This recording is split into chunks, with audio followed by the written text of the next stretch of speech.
दोस्तों, हमारे नए नए वीडियो गीत देखने के लिए हमारे YouTube चैनल को सब्सक्राइब करें और न्यू अप टू डेट्स जानने के लिए बेल आइकन को क्लिक करें। दाई दादा के चरण में गंगा गंगाधार बहत है रे,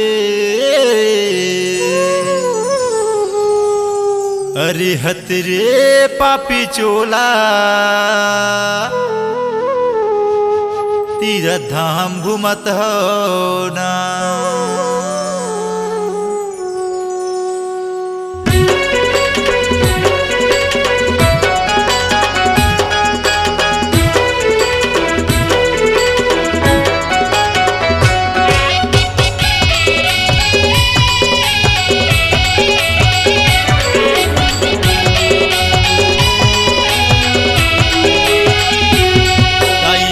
के चरण में गंगा गंगाधार बहत है रे, दाई दादा के चरण में गंगा गंगाधार बहत है रे,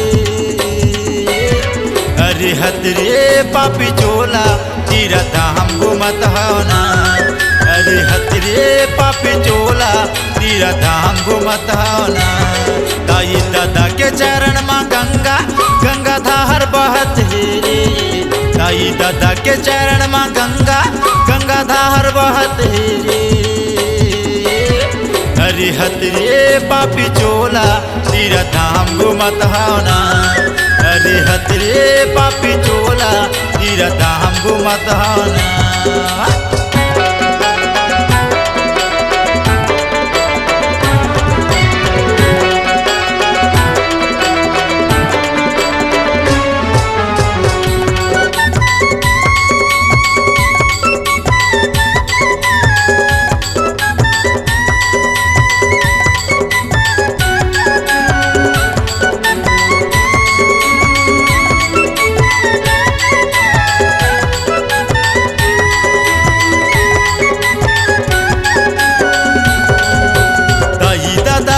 चरण में पापी गंगा के धार बहत है रे, गंगा के धार बहत है, डुबकी वो माला गाले रे भाई, हो जाही तन के उबारेगा, हो जाही तन के उबार।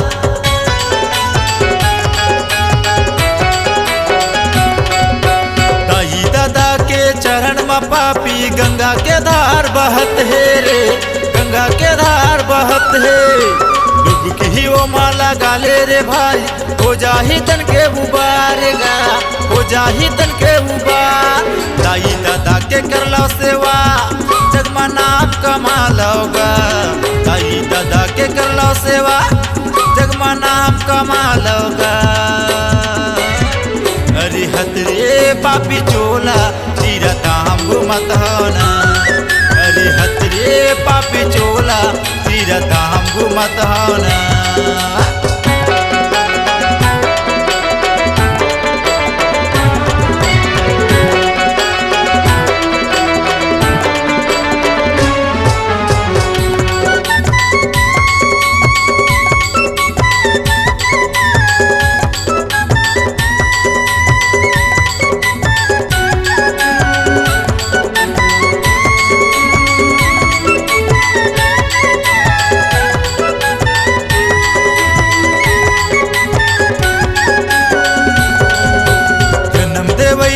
दाई दादा के करे ते बरहाल गा, करे ते बरहाल, गंगा तीरथ में काये रखे है, काये कमाबे नाम गा, काये कमाबे नाम।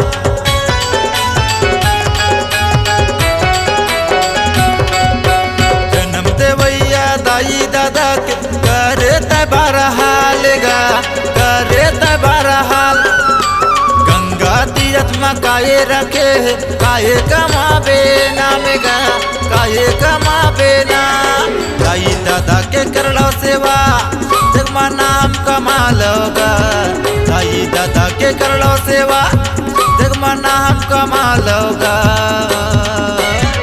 अरिहत रे पापी चोला तीरथ धाम घूमत हो ना, अरिहत रे पापी चोला तीरथ धाम घूमत हो ना। दाई दादा के चरण में गंगा गंगाधार बहत हे रे।